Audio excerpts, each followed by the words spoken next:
دیکھیے رسول اللہ صلی اللہ علیہ وسلم پر جب قرآن اترا تو آپ قرآن سب کے سامنے پیش کرتے تھے. یہی آپ کا کام تھا کہ لوگوں کو قرآن سنائیں. اتنا ہی تھا کہ لوگوں کو سناؤ اس کو, لوگوں کو بتاؤ اس کو.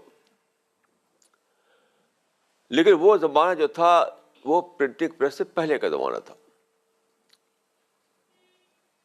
اور چونکہ ایک روایت چلی آ رہی تھی ہر مذہب میں کہ اس زمانے میں کاغذ بہت ہی ایک ریئر کموڈٹی ہوا کرتی تھی, بہت ہی کم.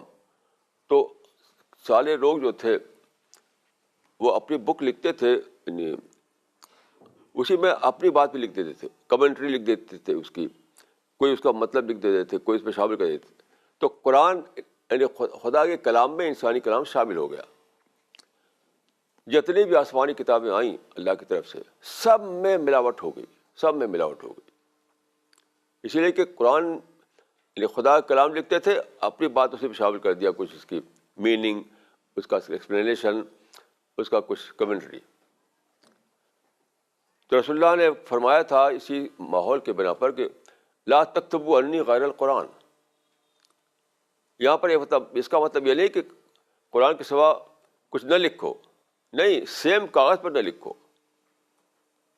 آپ نے سخت لوگوں کو ہدایت کی کہ اسی کاغذ پر قرآن لکھو, اسی قرآن پر حدیث لکھ دو, ایسا مت کرنا. اپنا مطلب لکھ دو, یہ مت لکھنا. تو یہ بھی لوگ غلط سمجھتے ہیں اس کو کہ لا تکتبوا عنی غیر القرآن کا مطلب یہ سمجھتے ہیں کہ رسول اللہ نے کہا تھا کہ سب قرآن لکھو, باقی چیزیں لکھو ہی مت.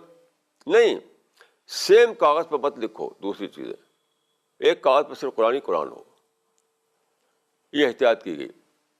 پھر ہزاروں ہزار لوگ اس کو میموری میں جمع کرنے لگے. اس کے بعد کیا ہوا کہ جلد ہی اسلام کو مقابلہ پیش آیا. عرب میں لوگوں نے اٹیک کیے. اس کے بعد ایران روم کی حکومتیں جو ہیں وہ تل گئی, مٹا دیں اسلام کو. تو لڑائی پیش آ گئی, لڑائی بہت دنوں چلتی رہی. پھر کروسیڈز کی جنگیں ہوئیں. ان جنگوں کی وجہ سے کیا ہوا کہ ایک مسلمانوں کی عمومی کنڈیشننگ ایک ہو گئی, سارے علماء کے, سارے لوگوں کی, کہ سب سے بڑا کام ہے جہاد, سب سے بڑا کام ہے لڑائی لڑنا, سب سے بڑا کام ہے دشمنوں کو زیر کرنا. یہ جیسے ہی اسلام مدینے پہنچا یہ شروع ہو گیا, اور پھر چلتا ہی رہا سینکڑوں سال تک. کیونکہ دوسری قومیں تھیں, ان کو شیطان نے برقرار رکھا تھا کہ یہ خدا کا کلام جو ہے, خدا کا سچا دین جو ہے, یہ بٹھاؤ اس کو. تو سب سے پہلے عرب میں جو مشرکین تھے انہوں نے حملے کیے. پھر عرب کے اطراف میں جو حکومتیں تھیں, رومن امپائر اور ساسانی امپائر, انہوں نے اگریشن کیا.